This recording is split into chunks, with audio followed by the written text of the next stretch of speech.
El doctor Pablo Guerrero es una de las personas acusadas de sabotaje y terrorismo por los hechos ocurridos en el país el 30 de septiembre del año 2010. El doctor Guerrero hizo desde su refugio en Praga, en la República Checa, una demanda, un pedido de aclaración a la Asamblea Nacional. ¿Está vigente el artículo 158 del Código Penal referido precisamente a de lo que él se lo acusa, sabotaje y terrorismo? Doctor Guerrero, buenos días. ¿Qué le contestaron?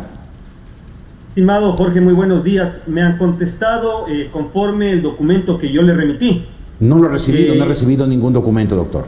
Yo le remití el documento a su asistente, al señor Pozo, y me acaba de confirmar hace breves momentos que él tiene el documento. Ya, en todo caso lo importante es ¿qué le contestó la Asamblea?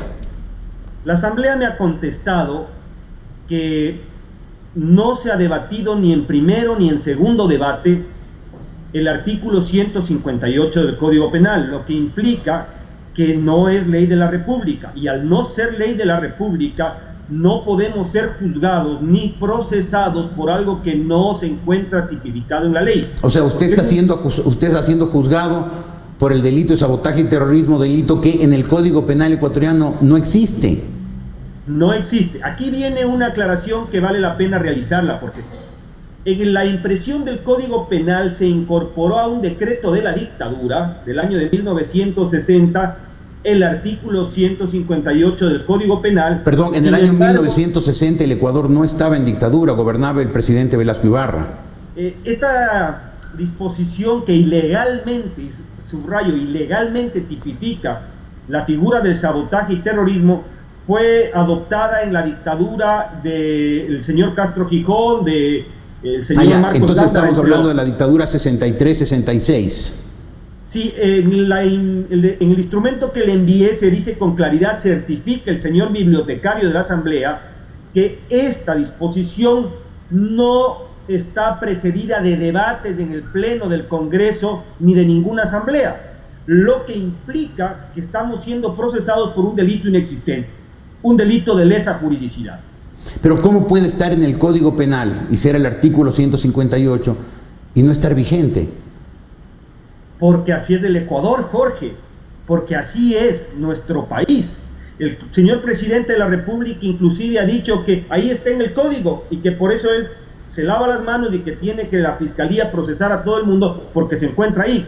Pero si uno hace una investigación jurídica, penal, mucho más exhaustiva, conforme nosotros nos permitimos hacer y conseguir este certificado, pues será a la luz la verdad de los hechos, que esto no es una ley de la República, sino un decreto de la dictadura. Entonces, ¿esto significa que los juicios contra usted y otras personas por lo del 30S no tienen ninguna validez o qué significa?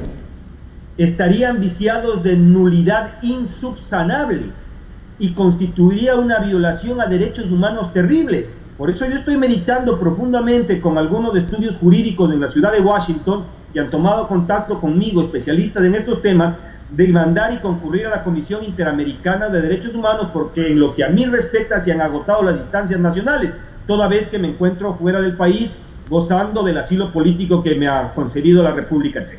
¿Usted en qué situación jurídica está? O sea, sus juicios en el Ecuador, ¿en qué estado están?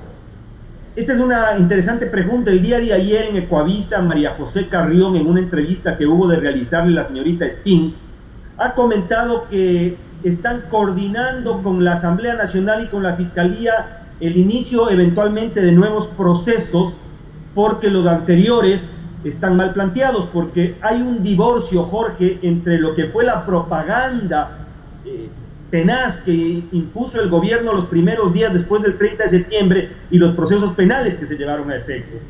Entonces, ahora que se dan cuenta que todo estuvo muy mal investigado y que no hubo pues delito de sabotaje y terrorismo, por esta razón que le comento y otras, pretenden instaurar nuevos procesos penales, lo que implicaría que se está violando el principio procesal penal del non bis in idem, no dos veces por lo mismo. Exacto. Si el doctor Chiriboga, hombre que conoce el derecho, el doctor Chiriboga, el fiscal general, el señor fiscal general, si el doctor Chiriboga plantearía nuevamente indagaciones previas de instrucciones fiscales, estaría incurriendo en la violación de no dos veces por lo mismo.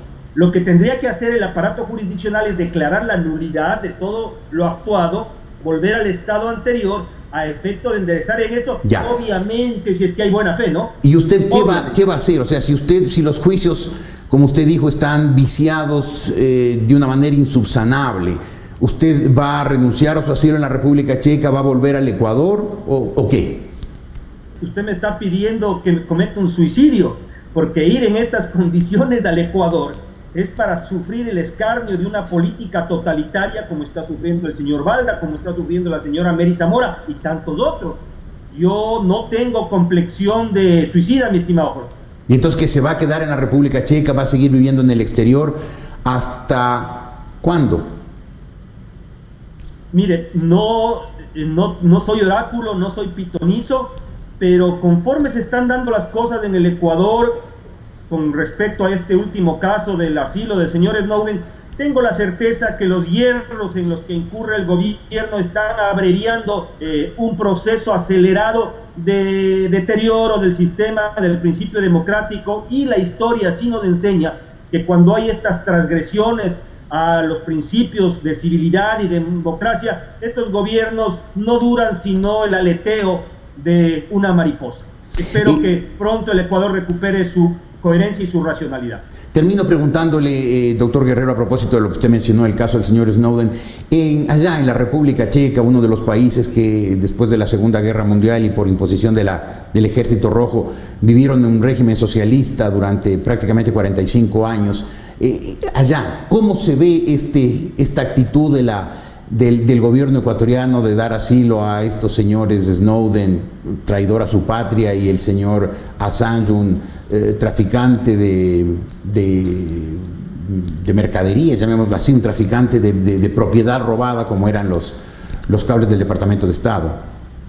Los escritores, los profesores universitarios, con quien tengo una buena relación acá, los intelectuales en general, tienen una preocupación fundamental, que es mantener la memoria viva de lo que fue el régimen socialista comunista en las nuevas generaciones, para que se defiendan las libertades individuales. Dentro de ese contexto, este sector de pensadores acá en la República Checa, en la ciudad de Praga, ven con mucha preocupación y han asumido algo que es importante, que yo también me he permitido comentar en ciertos espacios, que Estados Unidos está viviendo de las glorias pasadas, de los manejos diplomáticos de la Guerra Fría, cuando esta circunstancia se ha extrapolado a Sudamérica, a los países bajo la égida del socialismo del siglo XXI. Yo comentaba precisamente ayer en una reunión que tuve... Sí, brevemente, por favor. Que Hugo Chávez, al fallecer Hugo Chávez, el heredero de estas políticas pretotalitarias, socialistas, antidemocráticas, es el señor Correa, y que eso va a causar graves estragos en la política internacional. Perfecto. Entonces, ¿usted cree que la imagen ecuatoriana se está deteriorando con casos como el señor Snowden y el del señor Assange? Pero, por supuesto, esto no tiene duda alguna, pero aquí hay que matizar, porque Ecuador maneja un doble rasero, Jorge.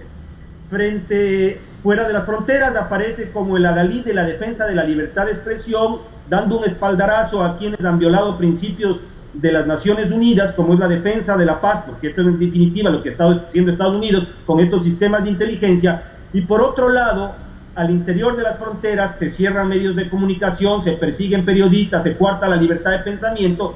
Entonces la gente no llega a entender, y creo que ha habido una omisión de ciertos sectores del Ecuador de exponer esto con claridad fuera de las fronteras. Doctor Guerrero, gracias por haber estado y por haber atendido esta inquietud de la República.es. Gusto de verlo, doctor. Jorge, le agradezco el espacio que ha concedido en mi favor. Gracias. Muchas gracias, doctor. Gusto de verlo. El doctor Pablo Guerrero, quien vive en la República Checa, es uno de los acusados de sabotaje y terrorismo por los sucesos ocurridos en el país, confusos, todavía no bien explicados y no bien conocidos. Eso quedará para la historia. Algún día se sabrá con claridad qué ocurrió el 30 de septiembre del año 2010.